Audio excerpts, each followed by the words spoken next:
आपने सम्राट चौधरी के खिलाफ काफी सीरियस 2 आरोप लगाए हैं, एक तो फर्जी डिग्री का और दूसरा कि मर्डर केस में वो इन्वॉल्व थे, अक्यूज थे और वो माइनर थे, तो वो नहीं देखिए ये जो 6 मंथ्स में प्रिजन से निकल गए। मैं आपको बताऊं, ये तो क्या है कि ये चीजें हम लोग कोई इन्वेस्टिगेटिंग एजेंसी नहीं है, रास्ते चलते लोग आकर बताते हैं, उन चीजों को हम लोग अपने स्तर से जितना हो सके वेरीफाई करते हैं।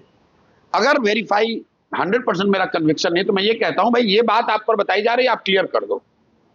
तो ये जो पूरी बात शुरू कहां से हुई कि जब ये लालू जी के कालखंड में इनको मंत्री बनाया गया, तो ये ना एमएलए थे ना एमएलसी थे, इनके पिताजी शकुनी चौधरी बड़े लीडर थे। उस समय इनको नाबालिग रहते हुए लालू जी ने तो बनाया नहीं होगा, लालू जी इतने सीजन पॉलिटिशियन हैं, उस समय उनकी व्यवस्था थी, सरकार थी, कैसे नाबालिग आदमी को मंत्री बना देंगे? तो एक्चुअली ये नाबालिग नहीं थे उस समय, लेकिन इनके राजनीतिक विरोधियों ने, हम लोगों ने ये पाया कि जब ये बन गए मंत्री तो एक इनका जो राजनीतिक विरोधी था उसने सुप्रीम कोर्ट में केस किया, इलेक्शन कमीशन में अपना दावा किया कि भाई ये तो नाबालिग हैं, ये कैसे मंत्री बनेंगे, हम चुनाव हमको डिक्लेयर कीजिए, हम जीते हुए हैं। उसका आधार क्या था? आधार ये था कि अब ये कहानी ये है कि एक सदानंद सिंह थे जो कांग्रेस के उस समय के तारापुर के लीडर रहे थे। शकुनी चौधरी और सदानंद जी में चुनाव आमने सामने था और ऐसा बताया जाता है कि 6 लोगों की हत्या हो गई, जिसमें सदानंद बाबू भी थे, बम मारकर, और उसमें ये नेम्ड एक्यूज थे। और ये कहानी है, जब इसकी आगे की जो बात है जिसका मेरे पास प्रमाण नहीं है, कि इनको जब जेल हो गई तो जेल से नामजद अभियुक्त हो गए। उस समय इनका नाम था सम्राट कुमार मौर्य। फिर इन्होंने निकलने के लिए अपने बाप के रसूख की वजह से इन्होंने नाबालिग होने का सर्टिफिकेट करके बाहर निकाला, बाहर निकले, फिर अपना नाम सम्राट कुमार मौर्य से बदल के राकेश कुमार कर लिया। सुप्रीम कोर्ट के दस्तावेज में ये बातें लिखी हुई है। तो ये नाबालिग हो, अब इनको तो जब नाबालिग होकर ये निकले होंगे तब तो इनको ध्यान नहीं रहा होगा कि आगे मंत्री बनेंगे तो कोई पीछे से निकाल देगा। तो मेरा बस इतना कहना है कि सम्राट चौधरी जी ये बात बता दें कि भाई ऐसी कोई घटना हुई थी कि नहीं, उसमें आप नामजद अभियुक्त थे या नहीं। और ये नाबालिग होने वाली बात जो है जी कि बिहार विद्यालय परीक्षा समिति ने जो मैट्रिक का एग्जाम लेता है, उन्होंने कहा कि सम्राट कुमार मौर्य मैट्रिक का एग्जाम दिए, ये फेल हो गए, 234 नंबर आया। ये सुप्रीम कोर्ट का दस्तावेज है, ये तो बिल्कुल प्रमाणित है। आपने 1998 के अपने इलेक्शन एफिडेविट में लिखा कि मैं 7वीं पास हूं। फिर अभी के इलेक्शन एफिडेविट में आप लिखते हो कि आपने ग्रेजुएशन कर लिया यूनिवर्सिटी कामराज यूनिवर्सिटी से और डॉक्टरेट कर लिया यूनिवर्सिटी ऑफ कैलिफोर्निया से। तो मेरा सिंपल सवाल है कि भाई मैट्रिक कब किए और 12वीं कब किए वो बता दो। और इलेक्शन कमीशन की हालत देखिए, इलेक्शन कमीशन ये नहीं पूछ रहा है कि भाई आपने 10वां नहीं किया, 12वीं नहीं किया, तो आप ग्रेजुएशन और डॉक्टरेट कैसे कर लिए। और अगर ये नहीं जवाब देंगे तो इस बार जब चुनाव लड़ेंगे तो हम लोग कंप्लेन करेंगे कि भाई इनसे पूछा जाए कि 10th कब किए, 12th कब किए, ये बात तो पूछी जानी चाहिए। पूछा जा रहा है, हाँ, ये हमारा कोई कंजेक्चर नहीं है। वो आकर प्रेस में बता दे, 2 दिन हो गए, आप डिप्टी सीएम हैं, आप भैया अगर मैं कुछ गलत कह रहा हूं मुझे पकड़ लो, मुझे पकड़ लो, मुझ पर मानहानि केस कर दो। आपको कोई डेफेमेशन नोटिस नहीं आया? कोई उनकी हिम्मत ही नहीं किस बात का डेफेमेशन नोटिस करोगे भाई, ये तो प्रमाणिक है, पेपर पे लिखा हुआ है। तो क्या जवाब आया उनकी तरफ? कोई जवाब नहीं दिया, चुपचाप बैठे हुए। तो उन्होंने मतलब नॉट सम्राट चौधरी ने बट बीजेपी ने एक प्रेस कॉन्फ्रेंस की और उन्होंने काउंटर चार्जेस लगाए आप पे। भाई क्या काउंटर? मेरे पे कोई भाई आपकी फंडिंग कहां से आती है, यही है उनका चार्ज। सुनिए, ऐसा है कि अगर एक बार को उन्होंने जो कहा है आलतू फालतू बात, उसको भी अगर आप मान ले तो प्रशांत किशोर पर नहीं इल्जाम है। वो कह रहे हैं कि जनसुराज की फंडिंग कहां से होती है जी, और कुछ कंपनियों के नाम बताए हैं, इस कंपनी ने जनसुराज को पैसा दिया। Shell company. एक मिनट। तो भाई भाजपा को जो फंड देता है, जो जदयू को फंड देता है, वो भी तो कोई कंपनी है। अगर मैं ये कहूं कि भाजपा के अकाउंट में जो हजारों करोड़ रुपए जमा है उसको भी भारत का किसान ने तो दिया नहीं है, किसी कंपनी ने ही दिया है। तो भैया वो भी बात बता दो कि किस किस कंपनी ने दिया है। अंतिम बात, सरकार आपकी है, केंद्र में भी और राज्य में भी।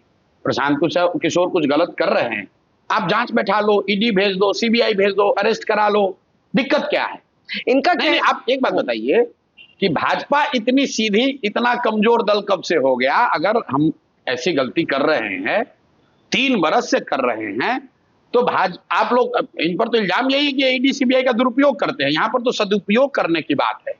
प्रशांत किशोर और जनसुराज ने कुछ गलत किया है, आप मुझे पकड़ लो, पकड़ के अंदर करो, इसमें दिक्कत क्या है? प्रेस क्यों कर रहे हो भाई? अमित शाह जी यहाँ 3 दिन पहले आए थे, तो सारा दस्तावेज अमित शाह जी को दे देते, वहां से ईडी सीबीआई का रेड हो जाए, हमको पकड़ लीजिए, आप पता चल जाएगा अभी दूध का दूध पानी आप का पानी। नर्वस नहीं है किस बात के लिए? इस चार्ज को लेकर? मैं आपको नर्वस दिख रहा हूँ? नहीं, नहीं दिख रहे, इसलिए पूछ रही हूँ। भाई बिहार में एकमात्र आदमी प्रशांत किशोर है जो कि एक सिपाही भी लेकर नहीं चलता हूं मैं। आप जो आज सुरक्षा आपको दिखी होगी, वो तो प्रशासन अपने हिसाब से कि भाई 20,000 लोग जमा हो रहे इसलिए हिसाब से कर। मैं 3 बरस से एक सिपाही भी लेकर नहीं चलता हूं, मुझे कोई डर नहीं है। और जिनका भी कागज आएगा मेरे पास आया हुआ है, उसमें से जहां भी प्रमाण मुझे दिखेगा मैं आगे भी बोलूंगा, मानने वाला नहीं हूं। अभी अशोक चौधरी की स्थिति देख लीजिए। जदयू का मुख्य प्रवक्ता नीरज जी ने खुद से कहा कि भाई जदयू में नीतीश कुमार की ये परिपाटी रही है, किसी पे इल्जाम लगता है उसको आके जवाब देना पड़ता है। ये मैं नहीं कह रहा हूं, ये तो जदयू के लोग कह रहे हैं कि भाई अशोक चौधरी सामने आइए, अपना जवाब दीजिए। अशोक चौधरी क्यों नहीं जवाब दे रहे? भाई 2 दिन हो गए, बता दो कि गलत है। जो मैंने जमीन के कागज दिखाए हैं, बता दो कि ये जमीन कागज नहीं है, सही नहीं है। जमीन खरीदना कोई गलत नहीं है, लेकिन आप मंत्री हैं, 200 करोड़ रुपए आपके पास कहां से आ गए? बरखा दत्त बहुत बड़ी पत्रकार है, आप 100 करोड़ रुपए आपके पास होगा, आप दिल्ली में घर खरीद लीजिए, कोई दिक्कत नहीं है। आप मंत्री, मेरे पास 100 करोड़ नहीं है। नहीं, अगर मैं, बहुत लोगों के पास है, लोग खरीद रहे हैं, कोई दिक्कत नहीं है। आप मंत्री हो बिहार सरकार के, आप कहां से खरीद के लाए हो 200 करोड़ रुपए का? और अगर खरीदा, आपका पैसा है तो अपने नाम से क्यों, अपने अकाउंट से दिखाओ पैसा कहां दिए हो। अपने पीए के नाम पर खरीद रहे हो, पीए से फिर ट्रांसफर करा रहे हो अपने बेटी के नाम पर। ये तो सीधा घालमेल दिख रहा है ना भाई।